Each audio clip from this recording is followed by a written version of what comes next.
muuqaalkan waa mid dabin ah laguna gaadi doono ninkan aad arki doontid. waa muuqaal wata dareen iyo soo jiidasho. ninkan aad u jeedo waxaa lagu magacaabaa Jiro. waa tuug raba inuu xado waxa ku jira gaarigan, jibiya kadibna si tartiib ah kaga adeegta gaarigan quruxda badan, qaatana waxa ku dhex jira oo dhan. gaariga ayuu dhex galay, wuxuuna gacanta ku dhigay sameecad. kor buu eegay oo kiyaalo shidan buu arkay, jeebka ayuu gashtay. weli wuxuu wadaa dhici, boorso yar buu helay laakiin kama helin. weli waxa uu xadayaa wax walba oo ku jira halkan. boorsadiisa madow ayuu xirtay. ugu dambeyntiina wuxuu isku dayaa inuu furo albaabka gaariga, laakiin maya ma furmayso. saddexda albaab uu baabuurku leeyahay buu isku dayay inuu furo, laakiin dhammaantood ma furmayaan. ama kaag iyo layaab bay ku noqotay. fadhiga dambe ee gaariga buu isku dayaa inuu jibiyo, wuuse ku fashilmay. si kastaba daaqadaha gaariga ayuu rabaa inuu jibiyo, laakiin ma jabayaan. hadda waxa uu doonayaa in albaabka hadda gacanta uu geliyo kadibna uu furo, laakiin way qashay. dhaawac ayaana ka soo gaaray gacanta, waa uuna xanuunsanayaa ninkan. markuu ku fashilmay wax walba, Jiro wuxuu la soo baxay bastoolad, laakiin xabadii uu riday isaga ayay ku soo laabatay, dhib ayayna gaarsiisay. isla markiiba shaatigiisa ayuu furtay, wuxuuna isku dayaa inuu ku xiro goobta dhaawac uu ka soo gaaray. Jiro wuxuu ka cabsanayaa in la arko maadaama uu is dhaawacay, dhibna uu soo gaaray. wuxuu isku dayaa inuu soo jeediyo dareenka dadka bannaanka jooga si uu kaga baxo xabsigan yar. waxyar kadib waxaa timid gabar yar oo doonaysa inay oreysato ku marsato miyaaradda gaariga. caawin buu ka dalbanayaa, laakiin gabadha ma arki karto waxa ku dhex jira gaariga iyo tuugan ku dhex dhibaataysan ee Jiro. waa ay tagtay, waa uu ka daba qaylinayaa, laakiin gabadha ma maqasho waxa ninkan uu sheegayo. waa ayna iska tagtay si dareen la'aan. waxa uu doonaya hadda inuu xaaskiisa, laakiin baterigii baa dabka ka dhacay. xanaaq iyo ciil ayaa soo wajahay ninkan. halkan ayuu ku go'doonsan yahay, dhibaato daran ayuuna wajahayaa. waxa uu hadda helay biyo yar uu naftu ku ceshto, oon daran baa haya. daaqadda ayuu dhadada ka soo dhacday, cabayaa biyihii. waa uu yaaban yahay. maalintii xigtay buu soo kacay isagoo ooman. boorsadiisa buu ka soo baxsaday sameecadda baabuurka, wuxuuna daartay hees si uu isku hilmaamsiiyo dhibaatada iyo yaabka halkan ka jira. wuu nasanayaa. ugu dambeyn heesta waxay siisay dhiirigelin.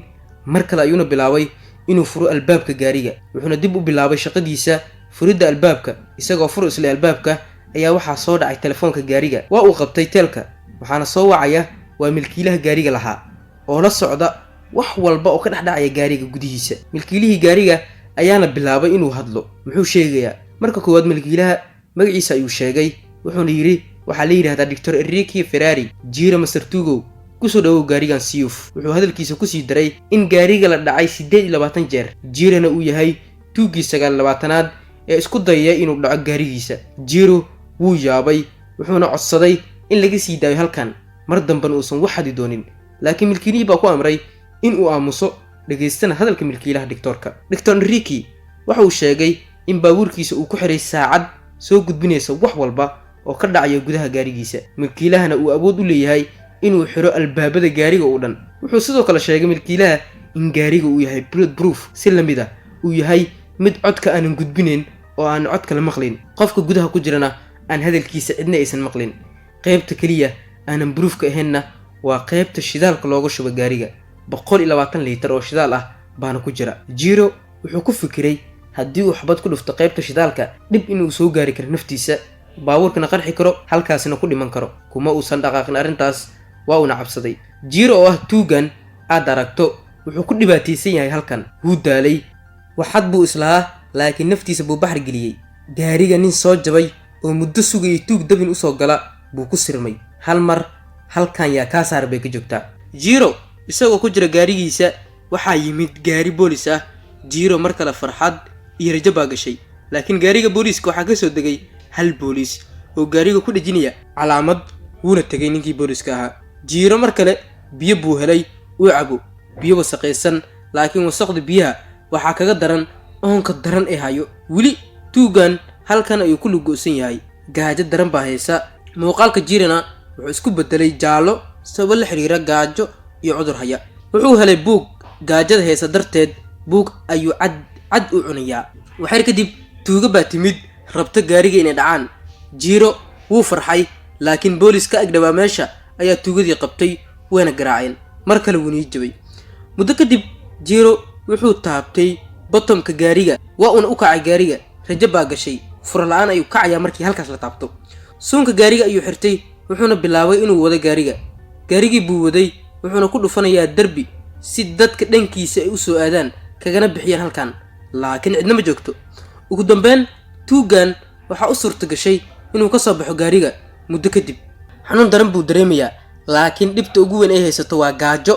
maqaayad yar oo ka dhabeed meesha buu galay si cunto ugu cuno laakiin maamulaha maqaayadda ayaa ku amray Jiro inuu bixiyo lacagta cuntada. bastoolad buu la soo baxay wuuna toogtay maamulihii maqaayadda laakiin waxa soo dhan riyo bay ahayd tuugana wariyoonayay. maadaama ninkan uu ku macaaday halkan wuxuu isku dayay inuu isdilo laakiin uma suura gelin. wuuna cabsaday afka ayuu iska geliyay bistooladda laakiin maya mar kale wuu cabsaday. milkiilihii gaariga ayaa soo wacay Jiro wuxuu ku amray in uu soo fiiriyo hortiisa.